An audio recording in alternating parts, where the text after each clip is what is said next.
Hello friends, welcome to my channel. ఈ వీడియోలో మాత్రం మనం సమంత మూవీ యొక్క రివ్యూని అయితే తెలుసుకుందాం. కలెక్షన్ గురించి అయితే తెలుసుకుందాం. సెకండ్ డే కలెక్షన్ గురించి. దానికోసం నా ఛానల్ సబ్స్క్రైబ్ చేయండి, లైక్ చేయండి, షేర్ చేయండి, కామెంట్ చేయండి ఫ్రెండ్స్. అయితే అసలు విషయానికి వచ్చినట్లయితే మా ఇంటి బంగారం అనే మూవీలో సమంత గారు అయితే ఫీమేల్ లీడ్ రోల్తోనైతే మూవీ అయితే తీయడం అయితే జరిగింది. దాంట్లో వచ్చేసి చాలా నేను చూసినప్పుడు మన సమంతలో ఇన్ని యాంగిల్ ఉన్నాయని కూడా మనకైతే తెలుస్తుంది ఫ్రెండ్స్. ఎందుకంటే ఒకటి ఇన్నోసెంట్ రోల్ ప్లే చేస్తారు, అదేవిధంగా ఇంకోటి వచ్చేసి ఒక గన్ పట్టుకొని ఫైట్ చేసి విలన్ని కొట్టడం ఫైట్ చేయడం హీరో లాగా అలాంటి రోల్ కూడా ప్లే చేశారు. ప్లస్ అయితే చాలా హిట్ అయిందని చాలా కేకులు కూడా కట్ చేస్తున్నారు, చాలా బూమ్ హిట్ అయిందని. అయితే ఫ్యామిలీ ఎంటర్టైన్మెంట్గా ఉందని మాత్రము మనకైతే అర్థమవుతుంది.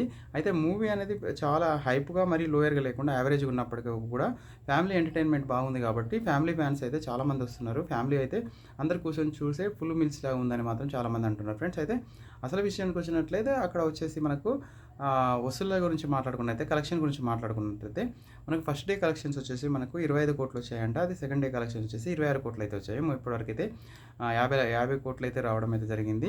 అయితే కొంత ఈ మూవీకి ఖర్చు చేసిన ఇన్వెస్ట్మెంట్ కంటే కొంత రావడానికైతే ఇంకా కొంచెం అంటే పూర్తిగా వసూలు రావడానికైతే ఇంకా కొంత టైం అయితే పడుతుందని అంటున్నారు ఫ్రెండ్స్. మీరైతే చూస్తే ఒక కామెంట్ రూపంలో తెలియజేయండి, ఏ విధంగా ఉంది సమంత యొక్క యాక్టింగ్ అనేది. సమంత ఇలాంటి ఫీమేల్ రోల్ ఉన్న క్యారెక్టర్, లీడింగ్ రోల్ ఉన్న క్యారెక్టర్స్ బాగా చేయాలని సినిమా చేయాలని నేనైతే ఆశిస్తున్నాను. Thank you. జై హింద్.